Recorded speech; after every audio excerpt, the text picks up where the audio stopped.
இன்றைக்கி மாட்டுப் பொங்கல். எங்கள் மாமனாருக்கு எங்கள் ஹஸ்பண்டோடைய தாத்தா பாட்டிக்கு புடவை வேஸ்ட்டு சட்டெலாம் வச்சு சாமி கும்பிடுவோம்.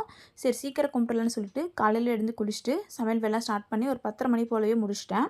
இன்றைக்கி என்ன ஸ்பெஷலாக செஞ்சுருக்கேன்னா, சாம்பாருக்கு பருப்பு வேக வைக்கும்போதே இலையில வைக்கிறதுக்காக கொஞ்சம் பருப்பு தனியாக எடுத்து வச்சுட்டேன்.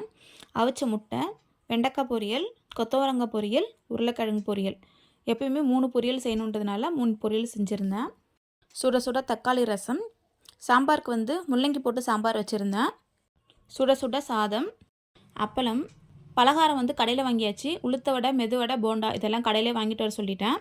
நான்வெஜ்க்கு சிக்கன் செய்யணும். அதனால் 1/2 கிலோ சிக்கன் கிரேவி மாதிரி வச்சுருந்தேன். எக்கு அதில் மட்டும் தான் வச்சுருந்தோம்.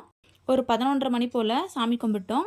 வேஷ்டி சட்டை, கரும்பு, மஞ்சள் எல்லாமே வைக்கணும். எல்லாமே வச்சு திருப்தியாக சாமி கும்பிட்டாச்சு. எங்களுக்கு மாட்டுப் பொங்கல் இப்படி தான் போச்சு. உங்களுக்கு எப்படி போச்சுன்னு சொல்லிட்டு மறக்காமல் கமெண்ட் பண்ணுங்கள். உங்களுக்கு இந்த வீடியோ பிடிச்சிருந்தா லைக் பண்ணுங்கள், சப்ஸ்கிரைப் பண்ணுங்கள். பாய்.